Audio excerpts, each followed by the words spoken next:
आप ना बोलो, निम्नलिखित आप नोट करो, निम्नलिखित पदों का वर्णन कीजिए। एसिटिलीकरण, ये पहला क्वेश्चन है, इसको हम सॉल्व करेंगे। ठीक, जब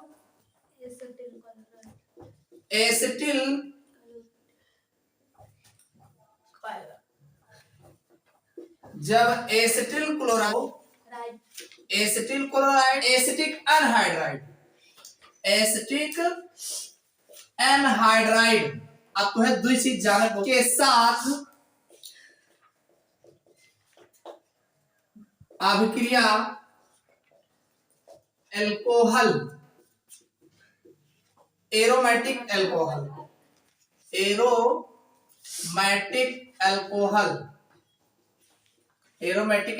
करते हैं तो ईस्टर बनाते हैं, ईस्टर का निर्माण करते हैं।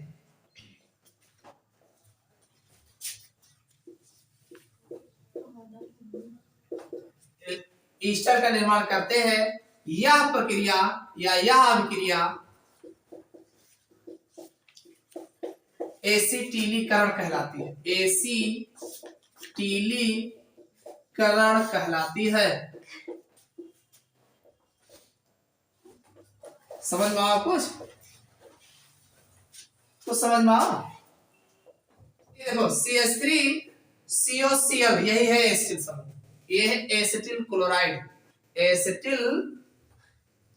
क्लोराइड और इस पर आप अल्कोहल C2H5OH की क्रिया पायरीडीन की उपस्थिति में देखो इधर का H इधर का Cl निकल जाएगा, यहाँ का H यहाँ का Cl निकल जाएगा HCl, तो आपका बचेगा क्या, ये आपका बन जाएगा CH3COO C2H5 प्लस और क्या निकला HCl है एथिल एसीटेट। जब एथिल अल्कोहल मेथिल ले देता तो यहाँ पे ये जो C2H5 है यहाँ CH3 हो जाएगा बस। तो एथिल एसीटेट बना है, एथिल एसीटेट बना है, मेथिल एसीटेट बन जाए, और जो कि एक प्रकार का ईस्टर है। क्या है, ईस्टर है, ईस्टर, इसको ईस्टर कहते हैं। आप इसकी परिभाषा कैसे बताओगे कि जब हम पिरिडीन की उपस्थिति में, ये कौन है, पिरिडीन है, तो जब हम पिरिडीन की उपस्थिति में एथिल अल्कोहल की क्रिया एसिटिल क्लोराइड से कराते हैं तो हमें ईस्टर बनता है। ईस्टर का बनना ही एसिटिलीकरण कहलाता है। समझ में आया नहीं, ईस्टर का बनना ही एसिटिलीकरण कहलाता। अब एसिटिलीकरण में दो क्रिया आती है, एक तो आप एसिटिल क्लोराइड ले सकते हो, दूसरा एसिटिक एनहाइड्राइड ले सकते हो। क्या ले सकते हो, एसिटिक एनहाइड CH3COCOCOCH3। देखो ये एसिटिक एनहाइड्राइड का जो ग्रुप होता है CO ऐसे रहता है, CO का होल ट्वाइस O। समझ में आया नहीं, अरे एक CO होगा, एक CO होगा, एक बीच में वही आएगा। अब इस पर अगर हम ले लें C2H5OH साफ पिरिडीन की उपस्थिति में, तो देखो इसमें क्या करना क्या है, ऐसे आप ब्रेक करोगे, कहीं ना कहीं से काटोगे, चाहे इधर का काटो चाहे इधर से काटोगे, इसको ब्रेक करोगे ना, और तोड़ने के बाद ये है एसिटिक एनहाइड्राइड। पहले इसका नाम लो, एसिटिक एनहाइड्राइड। हमने आपको ये सारे रिएक्शन करवाया गया है। एसिटिक एनहाइड्राइड है, देखो CH3COO यहां तक हो गया है, अरे CH3COO एक H अगर मिल जाए तो एसिटिक एसिड बन जाए, CH3COOH बन जाएगा। और दूसरा क्या है CH3CO C2H5, CH3COO C2H5। अरे H पर से का काट देगा और H पर से इधर काटन, तो CH3COOH एसिटिक एसिड हुआ था, और दूसरा हमारा CH3COO C2H5 होगी, देखो ऊपर बना है, तो ये आपका बन जाएगा CH3COO C2H5 और प्लस CH3COOH, ये आपका एसिटिक एसिड है, एसिटिक एसिड, और ये हमारा क्या है, ईस्टर है, ईस्टर। इसी को बोलते हैं एथिल एसीटेट, एसीटेट। समझ में आएगा ना? तो यही अभिक्रिया आपका जो है ये फ्रीडल क्राफ्ट अभिक्रिया कहलाता है। फ्रीडल क्राफ्ट अभिक्रिया, फ्रीडल क्राफ्ट में अभिक्रिया में क्या है, आपको ध्यान देना पड़ेगा, पिरिडीन। पिरिडीन की उपस्थिति में जब हम एसिटिल क्लोराइड अथवा एसिटिक एनहाइड्राइड की अभिक्रिया जो है एल्कोहल से, एरोमेटिक अल्कोहल अथवा फिनालिक अल्कोहल से कराते हैं तो हमें जो है ईस्टर प्राप्त होता है। ईस्टर का बनना ही हमें जो है क्या कहलाता है, फ्रीडल क्राफ्ट अभिक्रिया या एसिटिलीकरण अभिक्रिया कहते हैं। समझ देखो अगला रिएक्शन इसमें, जैसे दिया है CH3COCl, ध्यान दीजिए ये एसिटिल क्लोराइड है, जैसे फिनॉल, जैसे फिनॉल पिरिडीन, पिरिडीन की उपस्थिति में कराते हैं तो इधर का Cl इधर का H निकल जाएगा, HCl बना के और इसको घुमा के ऐसे लगा देंगे तो ये बन जाएगा CH3COO C6H5। अब तो इधर बेंजीन बनाया, उधर C6H5 लिख दिए तो कोई दिक्कत नहीं है, आप इधर स्ट्रक्चर भी लिख सकते हो, इसको आप यही सही कर लो, C6H5OH फेनिल एसीटेट। समझ में आ गया? इधर फेनिल ग्रुप लगा है बेंजीन वाला, अरे यहाँ तक का तो यही रहा है तो फेनिल होगा, और एसीटेट इधर वाला आयन आवे करे तो फेनिल एसी, जैसे मान लीजिए CH3COCl, अब एमीन ले लीजिए C2H5NH2, ये कौन है, एथिल एमीन की क्रिया इससे कराओगे तो एक H एक Cl निकल जाएगा, अरे HCl तो निकले, यही तो निकाल रहे हैं ना, वही तक जो रिएक्शन बताया। तो HCl जब निकलेगा तो ये आपका बन जाएगा CH3CONH, यहाँ का बचा है NH, और NH बचा है और का बचा है C2H5 प्लस HCl। तो इस तरीके इसका नाम क्या, CONH ग्रुप बना रहा, CONH ग्रुप, ये एमाइड ग्रुप है, CONH ग्रुप जो होता है वो एमाइड ग्रुप होता है।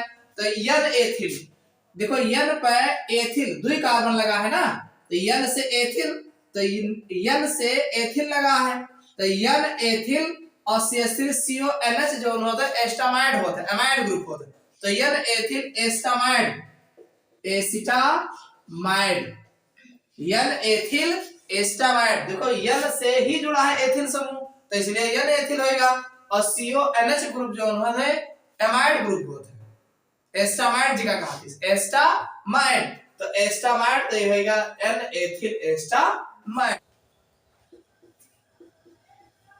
Cross aldol condensation, cross aldol, जब दो भिन्न भिन्न एल्डिहाइड अथवा कीटोन, अब एल्डिहाइड संघनन होता है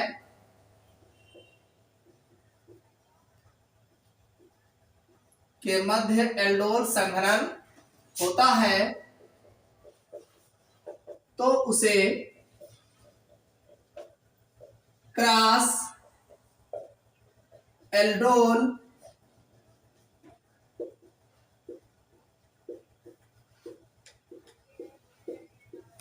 क्या है, CH3CHO, ये कौन एल्डिहाइड है, एस्टल्डिहाइड है, एसिटल्डिहाइड है, समझ में आ गया, एस्टल्डिहाइड आएगा। और दूसरा जो है हम ले लेते हैं CH3CH2CHO, ये कौन एल्डिहाइड है, अरे मैं प्रोपेनल डिहाइड, प्रोपेनल डिहाइड, अरे एस्टल्डिहाइड है प्रोपेनल डिहाइड। अब इन दोनों आप किसी क्षार की उपस्थिति में NaOH, और सेकंड स्टेप होगा गर्म करेंगे तो ये CH3 और CH है इसका H इसमें लग जाएगा, OH हो जाएगा, तो ये हो जाएगा CH3 CHOH, ये हो जाएगा।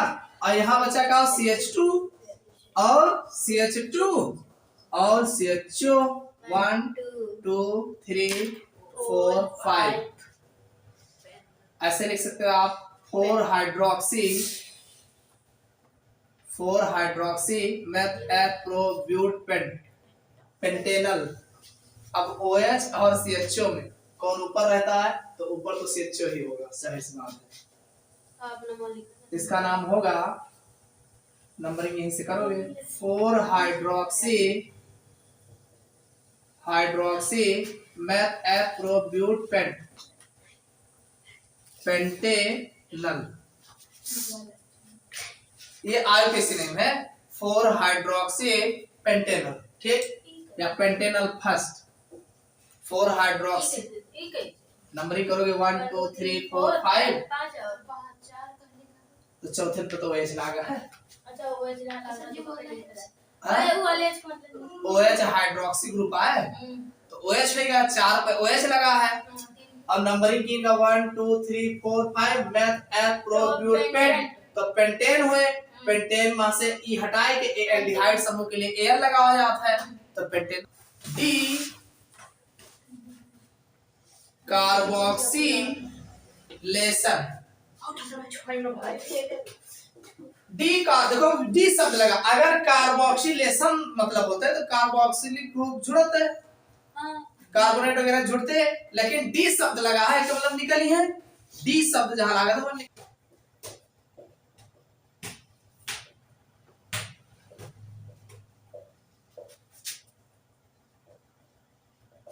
सोडियम लवण को सोडा लाइम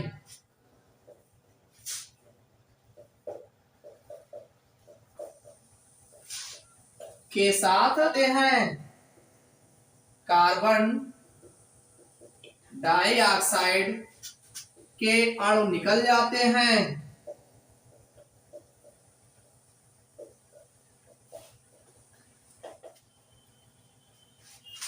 जिससे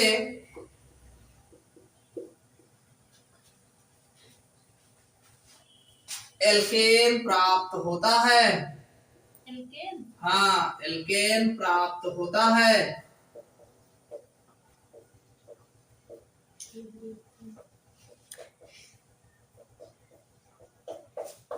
वी कार्बोक्सिलेशन कहलाती है, वी कार्बोक्सिलेशन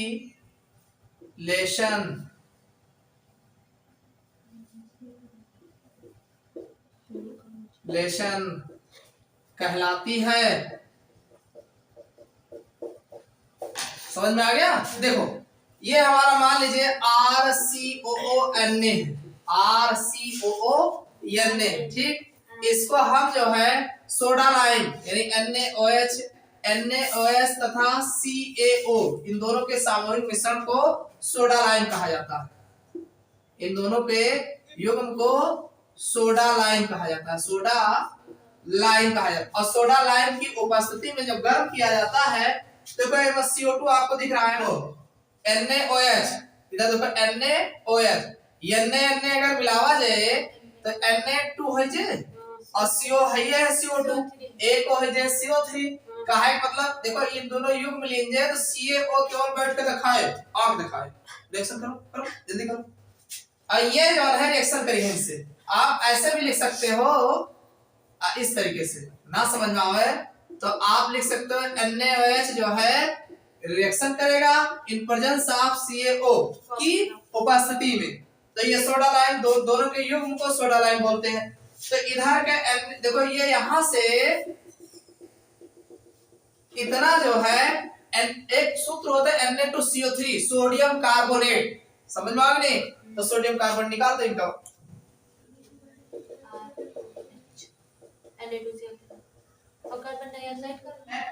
देखो सोडियम साल्ट है ना, साल्ट NaOH के साथ जब गर्म करते हैं तो इस जिसमें से क्या निकल जाए, कार्बन डाइऑक्साइड, तो ये कार्बन डाइऑक्साइड ही निकल रहा है ना, पूरा निकल रहा है, इनके साथ जाएगा। अब जे आए उनके साथ जोन रही है तो बनाई जाइए।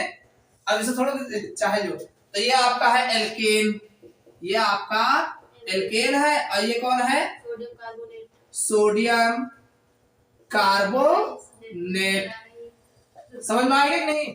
सोडियम लवण है, सोडियम साल्ट है, सोडियम साल्ट। आपका जो नाम का है देखो, अभी एन लगा है, आर लगा है ना, अभी एच लगा होता है तो RCOOH कोई कार्बोक्सिलिक समूह है, कुल मिला के कार्बोक्सिलिक ग्रुप है। अब एन लगा है तो साल्ट होएगा, लवण होएगा। तो लवण जो है, अब कोई लवण है, अब यहाँ आर की जगह आपको CH3 ले। अब मान लीजिए, देखिए आर की जगह पे अगर आप CH3 ले लेते हो, COON, जैसे आर की जगह अगर आप मान लीजिए CH3 ले लेते हो तो ये सोडियम एसीटेट होगा। तब क्या होगा? Sodium acetate. नोट कर लो, जाओ।